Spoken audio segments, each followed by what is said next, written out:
Happy Wednesday, everybody. Max here with your fix of gaming news. Coming up, The Last of Us star Troy Baker suggests that we haven't seen the last of Joel, Miyamoto weighs in on what's canon after the Mario Galaxy movie, and like an anvil pushed off a cliff, the trailer for Coyote vs. Acme just dropped, and it's left quite an impression. Let's get into it.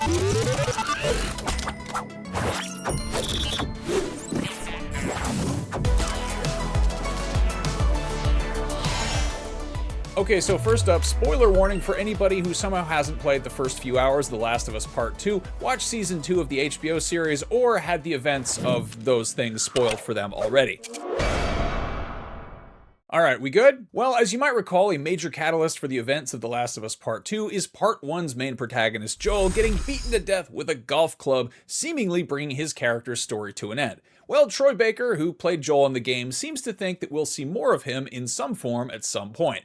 Speaking to Eurogamer, Baker said, quote, "I hope that Pedro Pascal is not the last person to play Joel. I want to see this character be proliferated and iterated on in multiple mediums, whether it be TV, film, more games, comic books. I see people that cosplay as Joel all the time. He made an impact. I definitely know we've not seen the last of Joel, whether that be Naughty Dog or somebody else." Okay, so maybe he means we'll see Joel's story retold a third time in another medium, but there's always the possibility of another game set in the Last of Us universe. Joel might be dead, but he's been known to reappear in flashbacks, and there's always the possibility of a prequel. Naughty Dog studio head and The Last of Us co-creator Neil Druckmann hasn't given a definitive answer about Part 2 being the end of the series, and in a recent social media post hinted at, quote, "a few stops that remain on the road ahead."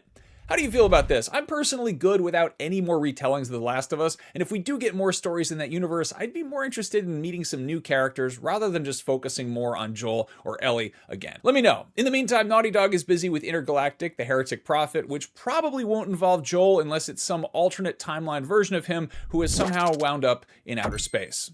Anyway, speaking of beloved video game characters usually associated with fungus randomly winding up in outer space, Mario creator Shigeru Miyamoto chimed in on whether the Super Mario Galaxy movie's new spin on one beloved character will carry over to future games. Oh, and I guess spoiler warning if you haven't seen the Super Mario Galaxy movie.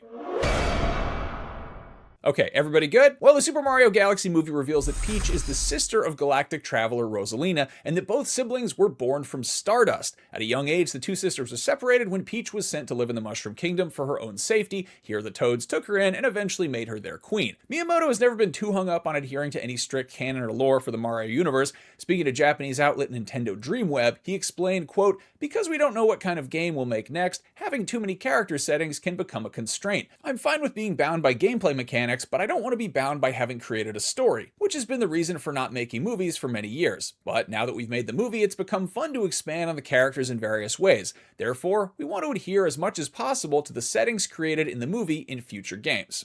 So moving forward, let it be known that Peach is officially a celestial being, but really, if you think about it, aren't we all? And finally, just a public service announcement that the trailer for Coyote vs. Acme is finally out. If you haven't been keeping track, this is the hybrid live-action animated feature film in which Wile E. Coyote decides to sue Acme, the company that he buys all of his backfiring inventions from, and Acme's lawyer is played by John Cena, and then the two proceed to duke it out in slapstick Looney Tunes manner. Basically, it's a movie premise that sounded way too good to be true and which almost never saw the light of day. Back in 2023, WB announced that it would be shelving the nearly completed film indefinitely as a tax write-off, which was basically a miserable situation for all the people who worked on it, and an even, well, maybe about as miserable situation for all the people like me who really wanted to see it. This movie's been on my radar since I read the completely bonkers description years and years ago, and I got to see a little bit of the finished thing at San Diego Comic-Con last year, and I would be stoked to see this movie no matter what, because it's just a outlandish idea, but knowing that it almost didn't see the light of day just makes me want to go support it even more. So go watch that trailer if you haven't yet, and if you are so inclined to go see a cartoon Coyote fighting John Cena in and out of a courtroom, the movie hits theaters on August 28th. So go support your local mad scientist cartoon Coyote. That is your fix for Wednesday, April 22nd. Before I go, just a reminder that you've got a couple weeks left to snag this month's Humble Choice Bundle. Right now, you can score an amazing lineup of PC titles that includes Assassin's Creed Valhalla, Daemon X Machina, Titanic Scion, Lord of the Rings Return to Moria, Until Then, Planet of Lana, Artisan TD, The Procession of Calvary, and Buddy Simulator 1984. This all supports Reverb, a nonprofit harnessing the cultural power of music to drive real-world change by greening concerts, eliminating single-use plastics, and bringing large-scale clean energy solutions to live music. Head to humblebundle.com through May 5th to start playing today. Thank you for watching, and for everything gaming, you're already in the right place, IGN.